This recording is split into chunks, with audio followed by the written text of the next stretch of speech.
Thank you and good morning. I'm Mandy Lee Garofalo. I use she, her pronouns, and I'd like to welcome you to Bucksmont Unitarian Universalist Fellowship's multi-platform worship. We're moved by love.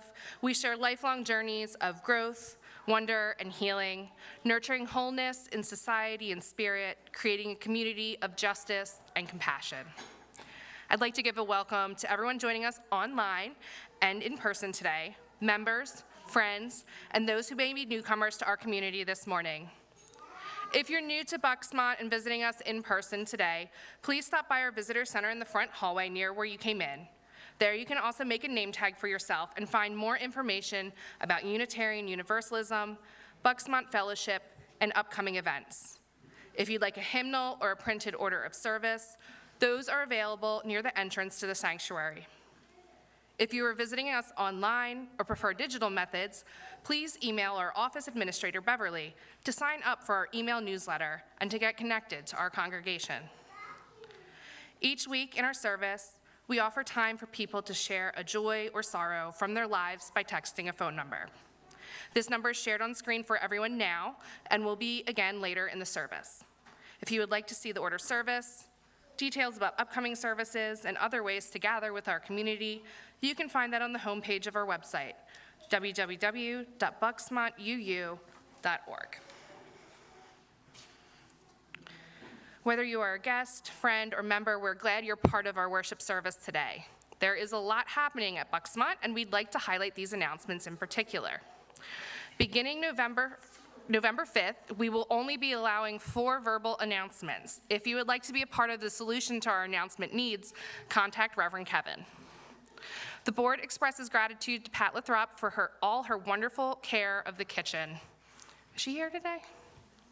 But she has been in the kitchen. She's been doing great. She's probably in the kitchen. Save the date. Our longtime friend, John Hook, is retiring. Please join us on Sunday, November 5th,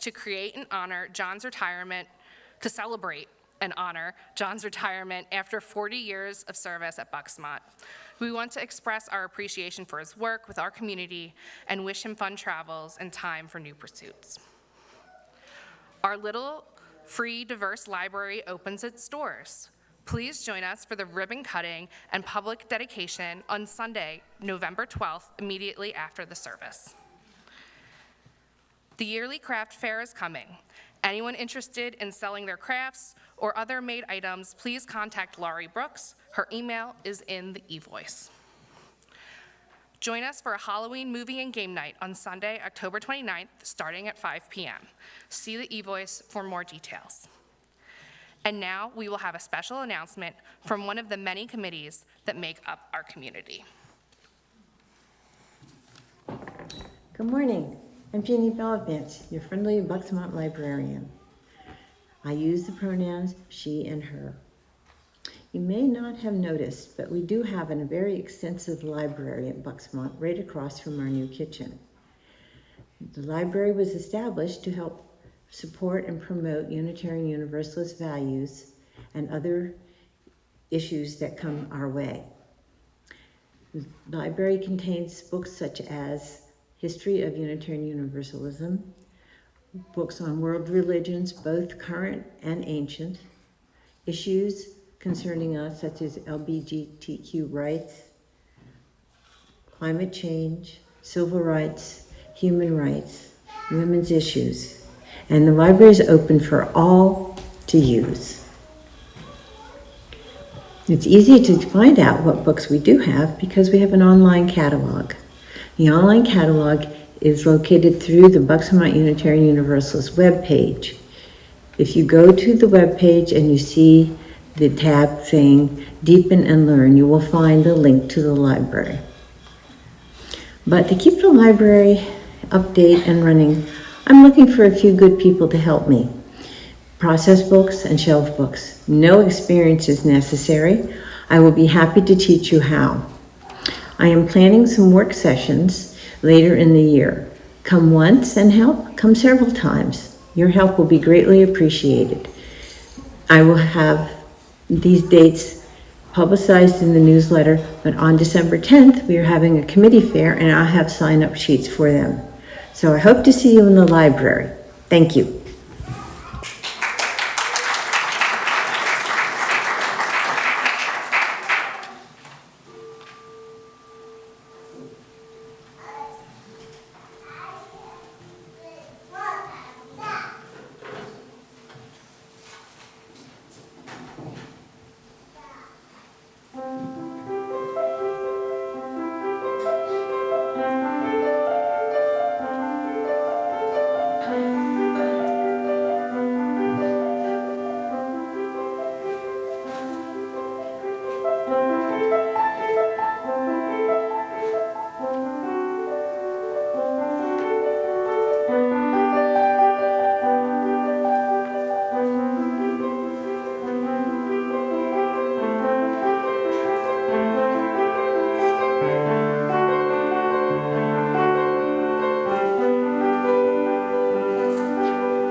We begin today with words from Jennifer Kitchen.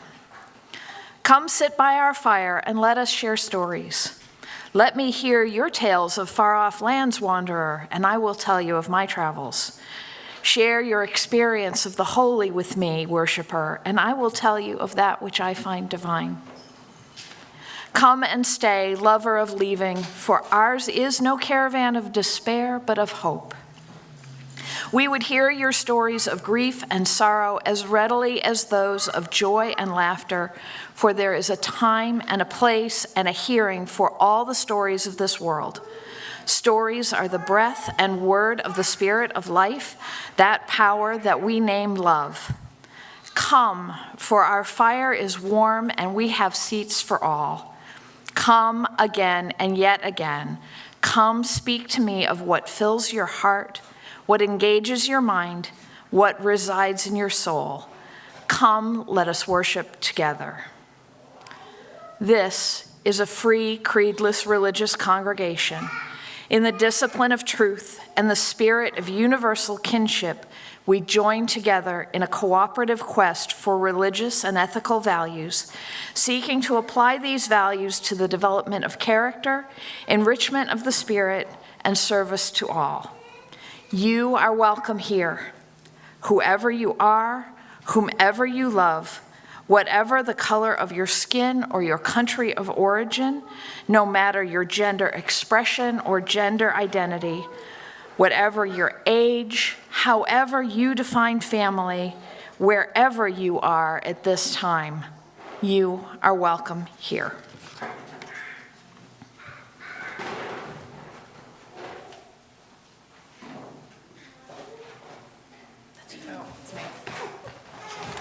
Sorry, those words always get me. This morning, as we do each time we gather, we kindle our Unitarian Universalist chalice. We do so today with words from Jean L. Wallstrom.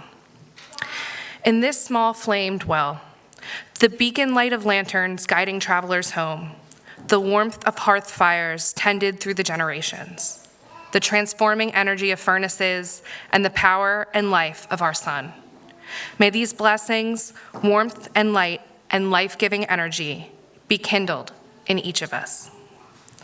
Please light your chalice at home. Our common chalice is now lit.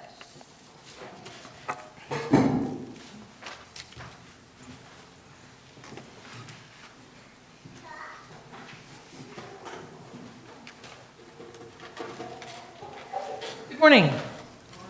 I'm Dana Condra, and I'm going to help you out with the hymns today. I will be modeling the Rising in Spirit for singing the hymns because my arthritis is cranky today. So I do invite you now to rise in body or spirit and join in singing our opening hymn, Where Do We Come From? We will be doing this as a round. So hold on, I got it.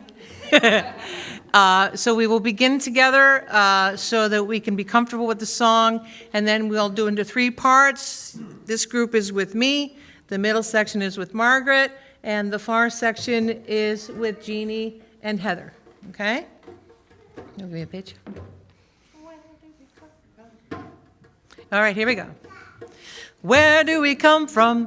What are we? Where are we going? Where do we come from? What are we? Where are we going? Where do we come from? Where do we come from? Mystery, mystery, life is a riddle and a mystery. Mystery, mystery, life is a riddle and a mystery. Together again, where do we come from? What are we? Where are we going? Where do we come from? What are we? Where are we going? Where do we come from? Where do we come from? Mystery, mystery, life is a riddle and a mystery. Mystery, mystery, life is a riddle and a mystery. Come on, where do we come from? What are we? Where are we going? Where do we come from? What are we? Where are we going? Where do we? Where are we going? Where are we going?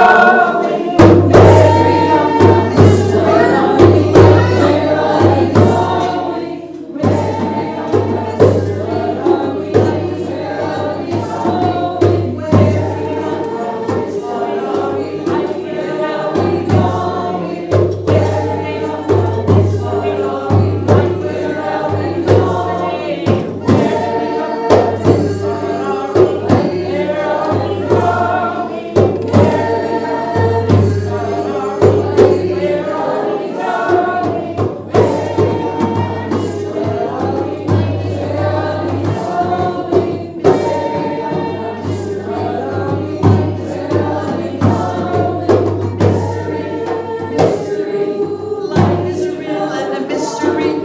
Mystery, mystery, life is a riddle and a mystery. Mystery, mystery, life is a riddle and a mystery. Mystery, mystery, life is a riddle and a mystery.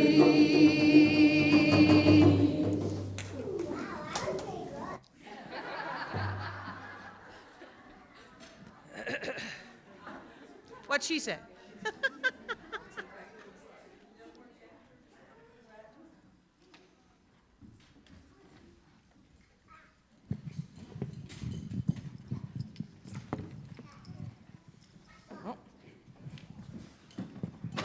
Right in front, Megan. Sorry. Hello, everyone. What a good turnout we have today. Yay! Who would like to open the Wonder Box today? You did it last time, Nate. James, it's your birthday today. Do you want to open it? Come on up. Good. I know.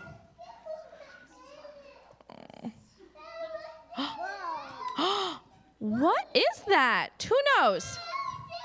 Eggs? nest here. I'm going to hold it because it's gentle. We're going to be gentle with it, okay? All right, so who knows what this is? Yes, Haley? A nest of bird eggs. Yes, and what is a nest? It's somewhere where a bird or a squirrel lives. It's where a bird or a squirrel lives. Yeah, is it fair to say that this is their home? Yeah. Would you like this to be your home? Okay, I was expecting no's, maybe some yeses. Why don't you want this to be your home? Well, it could be not our home because we're squirrels. You're a squirrel? Where's your tail? Right there? Oh, okay. I'll use my imagination a little bit harder. Why else would anyone want to live in a bird's nest? I think it would be pretty pokey. Yeah. Too wet. Too many babies. Okay. Yeah, Haley? The rain will rain on us. Yeah. It's not a great home for humans, is it? Yeah, but it's a great home for me. Is it? Yeah, I don't know. There's no stuffed animals in there. Well, I'm a squirrel. Oh, okay. Okay, all right. So Leota is a squirrel and she likes living in nests. And that's fine because Megan also thinks that this would be a great home. So for the rest of us who are more human, what makes your home comfortable? Yeah, Haley? It's like indoors. It's indoors, so you don't get rained on, right? No. What else makes, yes, Daniel? I have a bed. A bed, yes. Is your bed comfortable? Cozy? Warm? Yeah, good. What else makes a house a home? And there's stuffed animals there? Okay, so there's things that you like to cuddle with or play with? I have something that I like to use in my nest. What's that? Well, my nest is kind of I doesn't have glass, but I always pick it up. Okay. So in Leota's squirrel nest, there are leaves. What about at their homes? Does anyone's house have, yes? I have like a couch in my living room. Cats in a couch? A couch in your living room. So there's things that are comfortable. There's furniture, warmth, right? What about the other people that might be in your house? Yeah, like my mom's squirrel. Like your mom? Uh-huh. Anyone else have people at their house that they love? Nobody? Just Megan and Tom? Dylan? Okay. And Daniel, good. All right, so I think that the big thing that makes a house, besides the walls, a home, is the people that we love are there. So even though I don't love birds, some people do, and birds love each other, humans love their families, and that's what makes a house a home. Having people that you love who are there, and being a safe and cozy spot. All right. Thank you, everyone, for participating today. Let's go downstairs. As you go on your way, may you be filled with gladness. Go with joy, go with joy. May fortune bless your day with peace and loving kindness. Go with love, go with love. As you go on your way, may you be filled with gladness. Go with joy, go with joy. May fortune bless your day with peace and loving kindness. Go with love, go with love.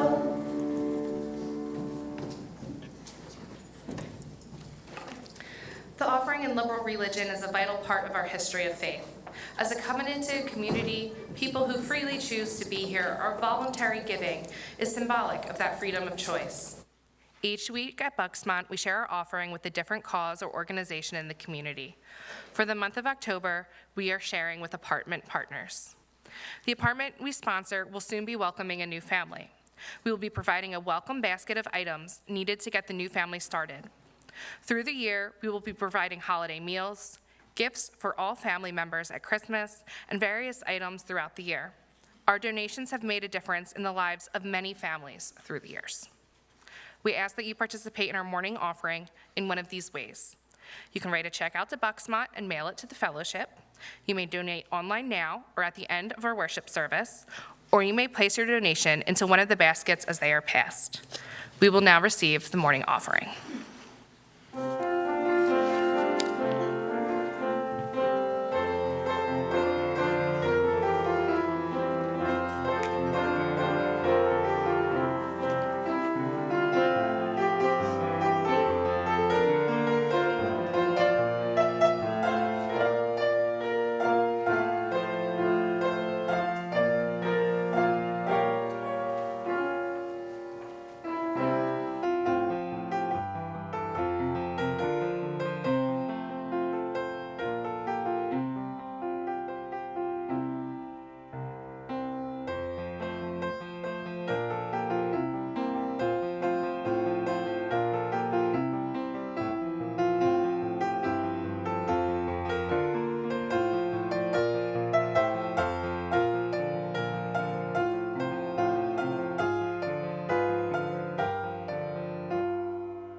Our community continues to grow and thrive due to generous donations of both time and money. For the many ways that you contribute and how it sustains this fellowship, we are truly grateful.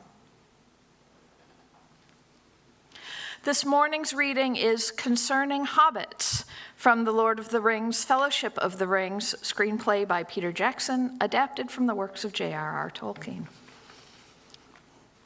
Hobbits have been living and farming in the four farthings of the Shire for many hundreds of years, quite content to ignore and be ignored by the world of the big folk, Middle-earth being, after all, full of strange creatures beyond count. Hobbits must seem of little importance, being neither renowned as great warriors nor counted among the very wise. In fact, it has been remarked by some that Hobbits' only real passion is for food. A rather unfair observation, as we have also developed a keen interest in the brewing of ales and the smoking of pipeweed. But where our hearts truly lie is in peace and quiet and good-tilled earth. For all hobbits share a love of things that grow. And yes, no doubt, to others our ways seem quaint, but today, of all days, it is brought home to me, it is no bad thing to celebrate a simple life.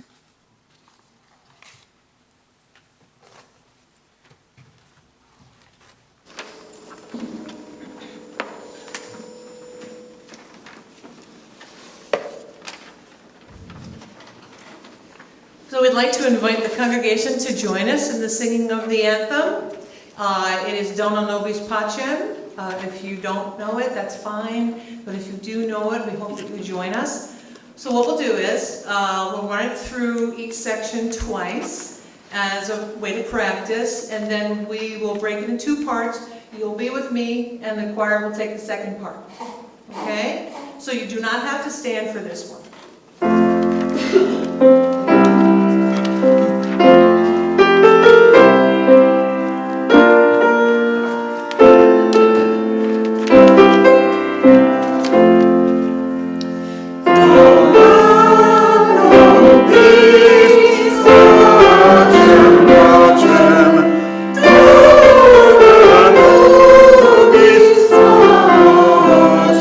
Again.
So just check in with Margaret as to when the next choir rehearsal is. You can always join us.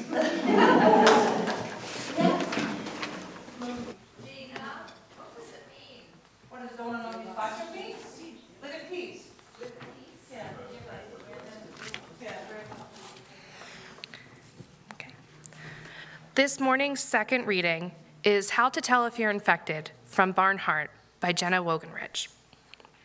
Certain people, myself included, are afflicted by a condition that's difficult to describe. It's not recognized by physicians or psychoanalysts yet, but it's really only a matter of time before it's a household diagnosis. It's a sharp, targeted depression, a sudden, overcast feeling that hits you while you're at work or standing at the grocery store checkout line. It's a dreamer's disease, a mix of hope, determination, and grit. It attacks those of us who wish to God we were outside with our flocks, feed bags, or harnesses instead of sitting in front of a computer screen. When a severe attack hits, it's all you can do to sit still. The room gets smaller, your mind wanders, and you are overcome with a desire to be tagging cattle ears or feeding pigs. People at the office water cooler will stare and slowly back away if you say this out loud. If this happens to you, just segue into sports banter and you'll be fine. This condition is roughly defined as the state of knowing unequivocally that you want to be a farmer, but due to personal circumstances, cannot be one just yet. So there you are, heartsick and confused in the passing lane, just wondering why you can't stop thinking about heritage breed livestock and electric fences. Do not be afraid. You are not alone. You have what I have. You are suffering from Barnhart. But do not panic, my dear friends. There is a remedy. The condition must be fought with direct, intentional actions that yield tangible, farm-related results. If you find yourself overcome with longings of Barnhart, simply step outside, get some fresh air, and breathe. Go back to your desk and finish your office work, knowing that tonight you'll be taking notes on spring garden plans and perusing seed catalogs. Usually those small, simple actions that lead you in the direction of your own farm can help ease the longing. At times, though, you might find yourself resorting to extreme measures, calling in sick to work in the garden, muck out chicken coops, collect eggs, and bake bread. After all, this is a disease of inaction, and it hits us hardest when we are farthest from our dreams. If you find yourself suffering, make plans to visit an orchard, a dairy farm, or a livestock auction. Go pick berries at a local you-pick farm. Busy hands will get you on the mend. When your mind wanders like this and your heart feels heavy, do not lose the faith and do not fret about your current circumstances. Everything changes. If you need to stand in the slanting light of an old barn to lift your spirits, go for it.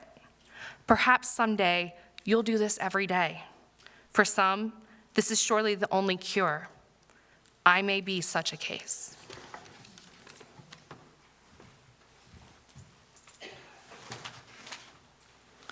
For those of you who don't know me, my name is Stephanie Wardwell. I use she, her pronouns, and I've been a member here at Bucksmont for 9 years. I am going home.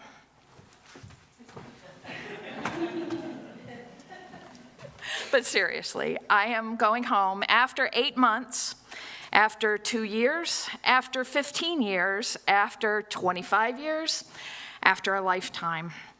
I'm returning to a place I'd never seen before 2 months ago, and to a place that doesn't currently exist. I'm returning to North Farthing Farm. When I was 16, I decided I wanted to raise sheep in the Highlands of Scotland. Not very practical, so I went to college to study filmmaking and medieval history. But in that early wish lay the first seeds of what, for many years, I just called the farm. By my early 20s, I knew that wherever life took me, the farm would be coming. It wasn't a hope or a dream or even a goal. It was simply a fact of my existence. I knew what this non-existent farm looked like. It was made up of pieces of the Victorian houses I'd grown up in, of a family friend's farm I first learned about farming on, of my grandparents' cottage on Cape Cod. I knew this non-existent place intimately. When life was hard, I could walk its lanes, have a cup of tea in its kitchen, sit on its front porch and watch my chickens. For someone who had never had a permanent place to call home, this was my refuge. As young adults do, I moved from place to place through college and grad school. Living at my father's house one summer in grad school, my gardening adventure began as I started learning herb gardening and herbalism, my niche in the family gardening milieu. I tried to bring that back into my college life, but West Philly row houses aren't all that conducive to gardening. I moved to South Philly, where I had a balcony and a little more luck there. I married, had kids, and bought a house in Lansdale that would be our starter home until we could sell it and buy the farm. The house outlasted our marriage. We separated, and I was left the caretaker of 3 kids between the ages of 10 and 16, and a house that was a constant reminder of failed promises and dreams delayed. So I did what any wannabe farmer would do. I planted trees. Jessica Sowards, a popular YouTube homesteader, often says, make your waiting room a classroom. And that's what I did. I planted fruit trees. The figs were a big success, the cherries an abject failure. I raised 4 chickens from chicks, even though they're illegal in the borough of Lansdale. I gardened madly, learning what works well for me and what doesn't. I learned to pressure can, and I made sourdough starter from nothing but flour, water, and air. I heard the term homesteading in its modern context for the first time and knew this was what I wanted to do, what I had been doing my whole life without realizing it. All I needed was the farm. The first thing with any home is location. Most people's locations are determined by their jobs. I've been fortunate to be employed by a company that, even before the pandemic, was open to remote work. So as long as I had internet, I had a job. One problem solved. When you have farm animals, you don't get to go on vacation anymore. So I needed to live in a place where I'd want to go on vacation.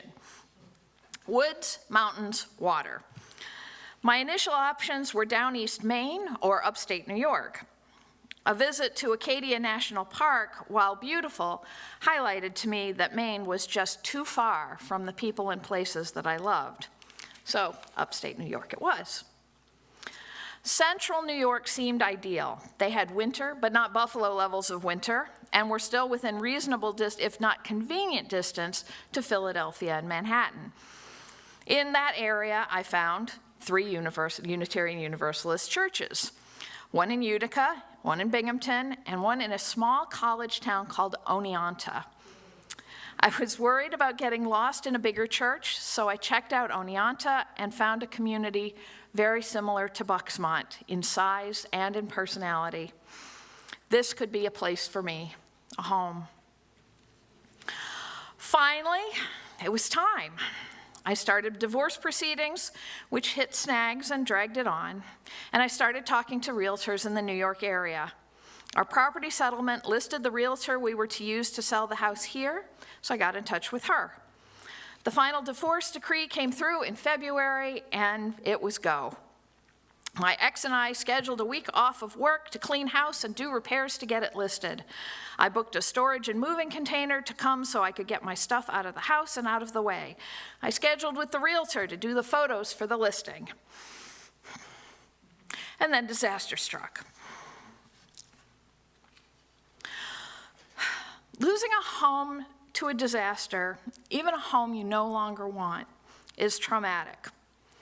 I went out to breakfast with plans for packing and cleaning and repairing, and came home to find that all gone. Even today, I will sometimes feel the anxiety of those things left undone. This was the home my kids were born in, raised in, where I became a writer, a knitter, a Unitarian. I hosted Thanksgiving dinners here every year for 25 years. It was the last place I had seen my grandmother, where I'd spent so much time dreaming and creating and loving, and it was gone. The shell was still there, the joists and beams, some of the plaster, but the things that made it our home were gone in the time it took me to eat a sausage McMuffin with egg. It wasn't even a good breakfast. And I didn't lose one home in that fire. In my heart, I'd lost two. The sale of this house was to provide the down payment for the next. For many months, despite having a roof over my head, I felt truly without a home. Nothing around me was mine, and there was little I could do to make it mine. I really had to struggle for hope. My realtor here assured me she could still sell the house, albeit at a lower price, and she found me an amazing realtor in New York. If you need a local realtor, I cannot recommend Donna enough. Get in touch. I started seeds and planted my dad's iris in pots. I bought an antique washstand that would look good now and in the future. And in May, I started looking at farms in New York. I looked at 23 houses. I made offers in May, in June, in August, and in September. True to her word, my realtor here, Donna, sold our house for more than either of us had expected.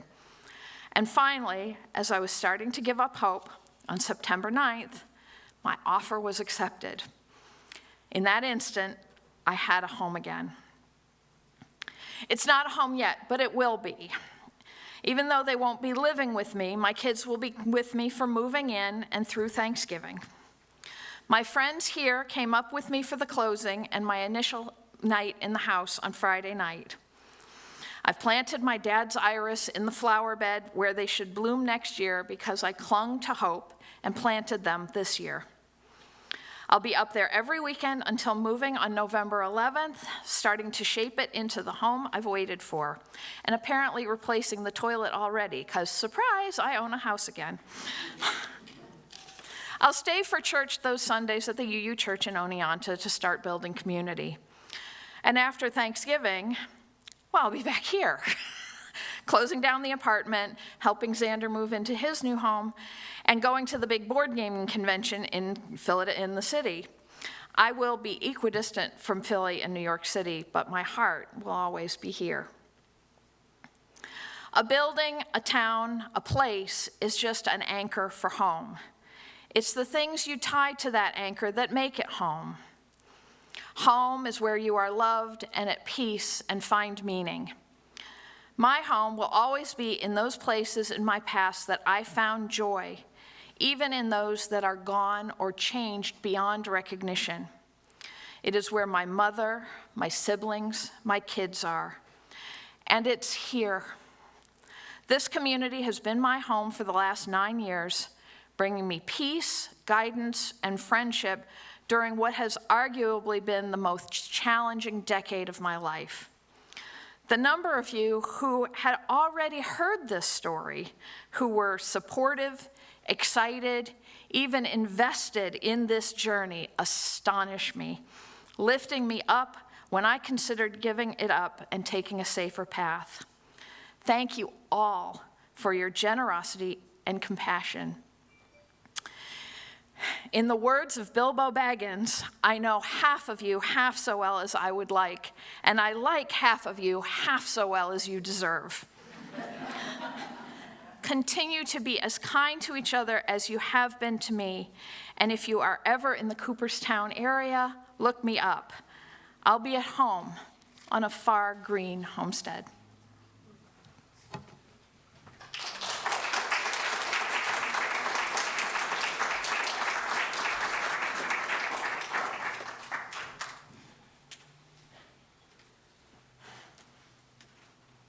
I invite you to rise in the body or spirit and join in singing our next hymn, My Life Flows On, an Endless Song.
As part of our caring outreach to one another, we set aside a few moments to note both sorrows and joys in our lives. In these moments of peace and reflection, we turn our attention to one another. We hold each and all in our compassionate thoughts and the prayers of our hearts. This morning, we are lighting candles to mark the important moments in our lives. Each candle adds to the collective light of this community, a place that also holds the memories of those who have gone before and anticipates those who have yet to arrive. To share the joy or sorrow you would like held by our caring community, text the number that is now on screen. Please include your name along with your sharing. It is the same number, no matter how you join us today, and you can add it to your contacts for future weeks. I will read them aloud, and Stephanie will light a candle on your behalf. What is shared today will go out in our weekly caring notes for those who cannot be with us this morning. Please remember to include your first and last name with what you share. And now we will light a final candle for all the joys and sorrows that remain unspoken and deep within our hearts. With words spoken and candles lit, we honor our joys and our sorrows, those shared this morning and the many that exist beyond words. Through our time together, our relationships are deepened and our community made whole.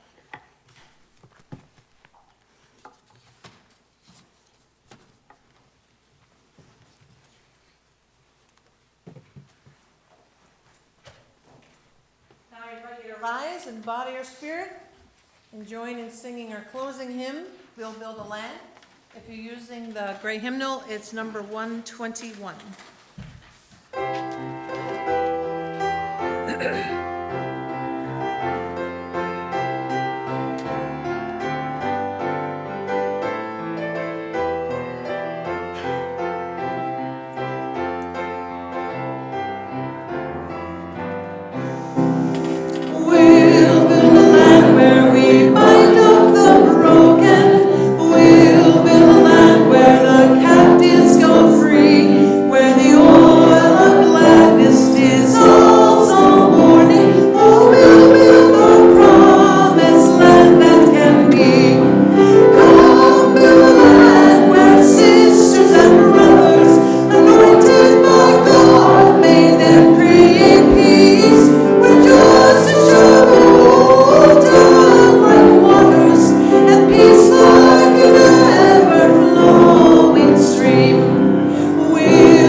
Our chalice extinguishing words this morning are from some traditional Irish blessings.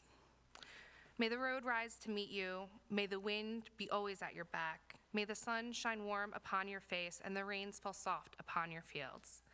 And may your home always be too small to hold all your friends.